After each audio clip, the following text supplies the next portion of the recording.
Welcome on in, golf fans. It's your boy Gsluke here with our DFS and betting preview for this week's Zurich Classic. We're fresh off the GT outright, so feeling good after that 10K cash and ready to get back after it out here for this team event, which might be a little bit different, might be intimidating if you're not used to it, but we've been doing this for the last 3-4 years, and all you got to do is look at the teams as a whole, right? Combine the two players, model them out individually, and then add that all together to get an idea. So that's what I do with my projections. We'll talk about exactly what I'm looking for out there in the teams, and then afterwards, we're going to go through my top pieces of exposure for this week, including my DFS core plays, value plays, and some outright bets that I've already went out there and mixed in. But I know it's a little bit of a lazy week for some, so not going to keep you guys around here forever. We'll keep it quick, concise, and to the point, and without further ado, let's go ahead and hop on in. The first thing I'll say about this event is that it is extremely hard to predict. So this modeling, a lot of the stats that we're going through here, I honestly think are overrated on a week like this. It's not like you should be making projections, making a player pool completely blindfolded, but when you have guys that are going to be like 25, 30% of DFS, there's just an immediate reaction to go out there and fade them. There's just no reason for people to be chalked this week with how much variance that you have in team golf. But the main things I am looking for out there in players and teams would first off be birdie or better percentage. You're going to see par 5 scoring also towards the top. You need guys that can get close to 25, 30 under par. With that best ball format, making 12 to 15 birdies out of the 18 holes is how you can go out there and really get into that top 5, top 10. Alternate shot, I mean, if you shoot like -5, -6, yeah, that's really going to help you move up the leaderboard. But for the vast majority of the field on those two rounds, you're going to just be trying to like hold your positioning, right? Maybe shoot like 1, 2 under par, that sort of thing,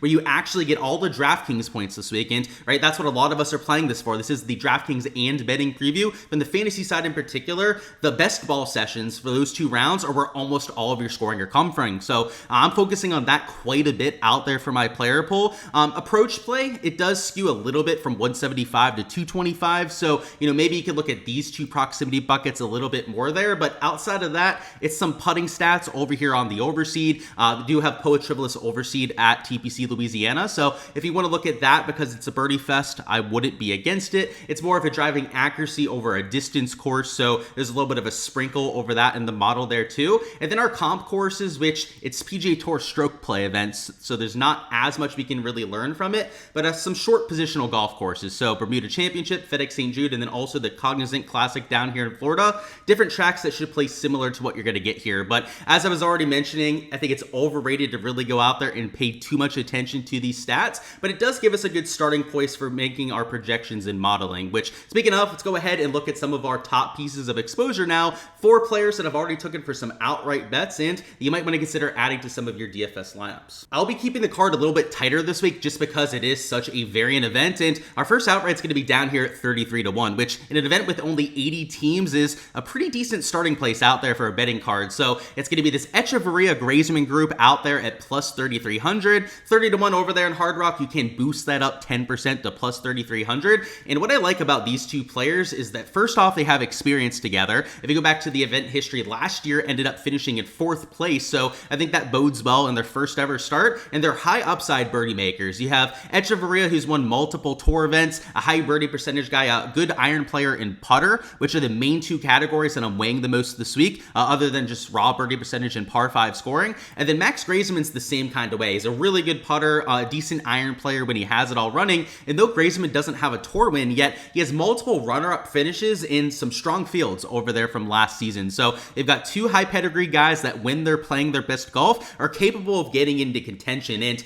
those best ball rounds are set up for a group like this. Two players that can go out there and throw darts all day. And then, when you're trying to make 12 to 16 birdies, having two aggressive putters like an Echeverria and a Grazerman is absolute gold from that format. So whether it's in DFS as a core play, I love them in that sort of format. But with the top 5 finish, it also gave me a little bit of extra clarity, a little bit of an extra boost there to want to go out there and take them for the outright bet. So it was their first ever time together, probably hardly knew each other as PGA Tour rookies last year with Grazerman, but now that they've been around the tour more, I'm sure they play practice rounds all the time to kind of get ready for this event. $9,000 I thought was a more than a fair enough price tag, and with the outright betting market, they are like clearly the best team that you had there at 30-1. There are a lot of like scrub teams up here that I don't really think should be at that number, guys that are outside of form, and it's not like either player is in overly great form. In fact, Gsluke losing to the field over his last 12 measured rounds, but they're not also the worst form players that you have at this portion of the board, right? That would be a team like the Hoygaards down there at like number 56. Heck, even this Akshay Carson Young grouping has a little bit worse recent form than what you have here. So the ones with the track record, the high birdie percentage, the par 5 scoring that we're looking for,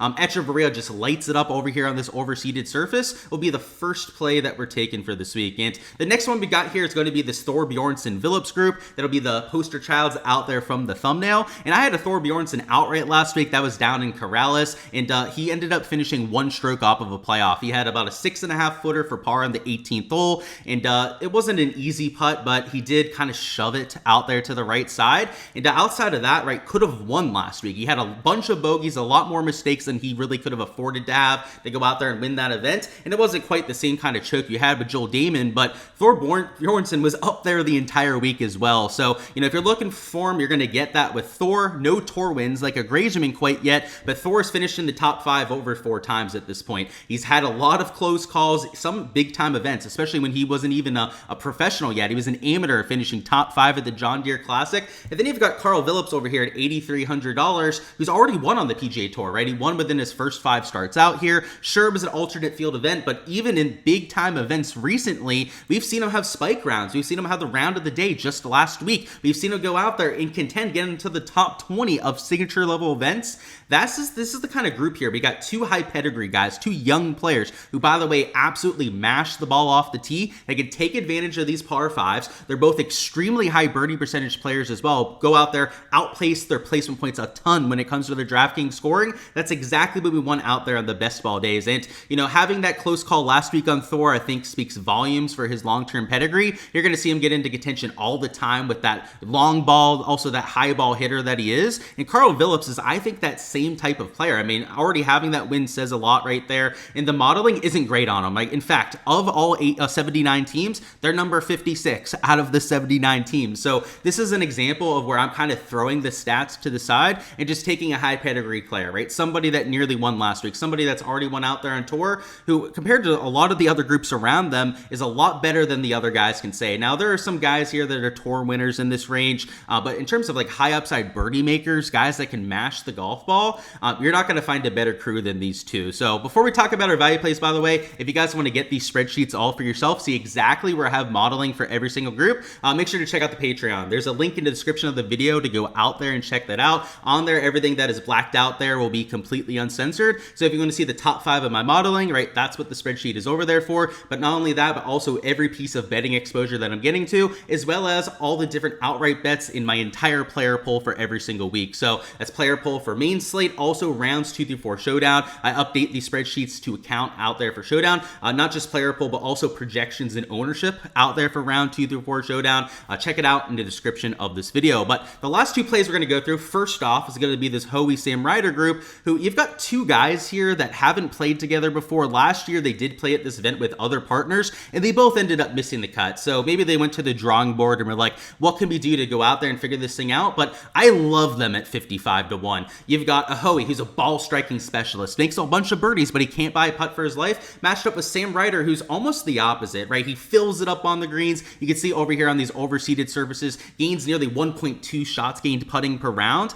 So you think, if Howie's hitting a bunch of good iron shots, and then Ryder's going out there and filling it up, that could lead to a bunch of birdies and alternate shot. And then on the holes where Sam Ryder's maybe not hitting it as far off the tee, he's not the longest player there, Howie's got the long iron player to make up for it. And, Howie, when he's driving the ball an alternate shot, Sam Ryder's going to be playing from places that he's never seen on golf courses before because of how far that he hits it. I just think it's a really good synergy between 2 different type of players. And, I don't think there's a perfect science for finding the proper group, but this is the kind of group that, in theory, I think could really work out at this sort of golf tournament. They're top 10 model rankings, so this is an example of one of the better rankings that you have in this field that we're going to be talking about here. And at 55-1, that is even a slightly better number than you can find elsewhere. By the way, the last one was 44-1 over there on Thor and Phillips, also a 10% boost over there from 40-1. This is another 10% boost from 50 to 55-1. So that's the sort of exposure that I went out there and got to. I think in DFS, because they are grading out quite well, over a 60% made cut rate, which, by the way, there is a cut at this event.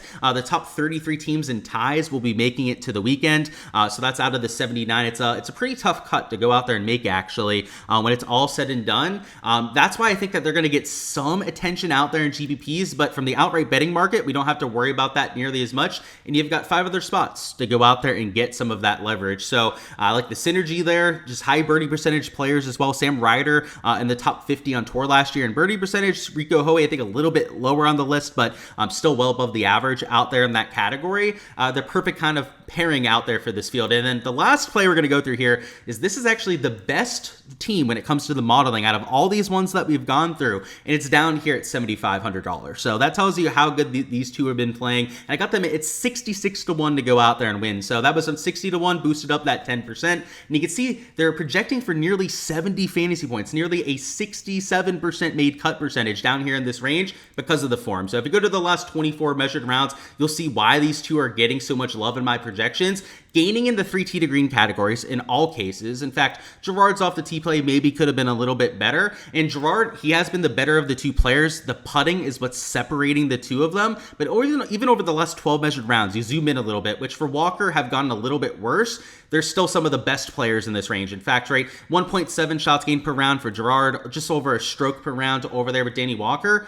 No one else in this range is even close to them when it comes to that form. So you get both of those players together, which kind of like the Ryder Hoey group, I do think that there could be some attention coming to these two just because that they are the best form players in this range. But it is such a lazy week when it comes to analysis. People aren't going to be going out there and doing their due diligence out there on a lot of these different plays. And right, my projections, they combine the two plays, right? Not everyone's going to have the capability to go out there and do that sort of thing. When you combine the players, you look at the shots gained metrics, so on and so forth, these two guys pop like a firework over there on 4th of July. So I love them there at $7,500. Outright sprinkle over there at $6,600. And if they are getting some ownership, let's say they're like 10% owned this week, which would be high owned for this portion of the board, then I'm going to have 4 or 5 other spots to go out there and differentiate. So right, it's not who you play, it's how you go out there and use them in lineups that really matters. And good plays are good plays a lot of times. So I'm not going to shy away from a group like Gerard or Walker that projected that much better than everyone else, which, speaking of, Rory and Lowry projected that much better than everyone else, and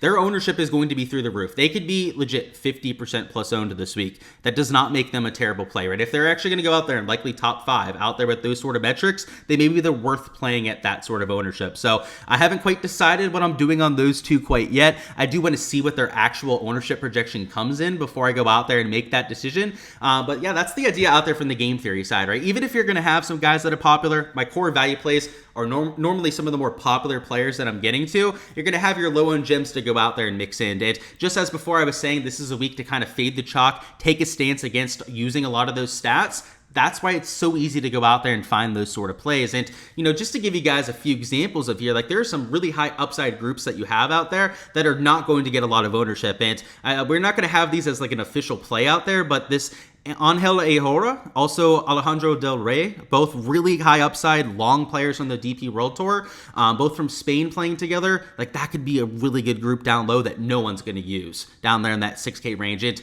there are a bunch of these kind of groups that you can go out there and mix in, like this Rosner Ventura group. Not sure if I'm going to play them, but that seems like a pretty good pairing to have. Jackson Suber, Pearson Cootie, those are two high upside ball strikers. Like, you're going to have enough low-end guys to offset some of that chalk. So that's the idea about playing under Gerard or Walker. It's not really where you're getting different. They're just a solid plug and play to go out there and mix in. Alrighty guys, that is all I've got for the DFS and betting preview this week. Go ahead, smash that like button if you guys haven't already, and also comment down below who you've got as the winning team this week for a chance to earn a free month of my Patreon. And the only rule in that is that they can't be Lowry or McIlroy. Any group other than that will be eligible for this contest. It's going to be on a first come, first serve basis. So go ahead, give me your group before anyone else goes out there and steals them. And best of luck both over there with the contest for this week. Also Patreon page, if you guys just want to get all those projections for free right now. I guess not for free, but go ahead, join the Patreon page if you want to go ahead and get direct access to those. We're going to be doing our live stream Wednesday at 7 p.m. Eastern time as per usual, as well as our content over the weekend for betting and for DFS. So make sure to stay tuned for all of that. Subscribe so you guys don't miss any of that when it goes out there and drops. But I hope to see your names out there towards the top of some of those GPPs. Let's try and make it 2 weeks in a row with an outright cash. That would be nice on top of the Justin Thomas one. And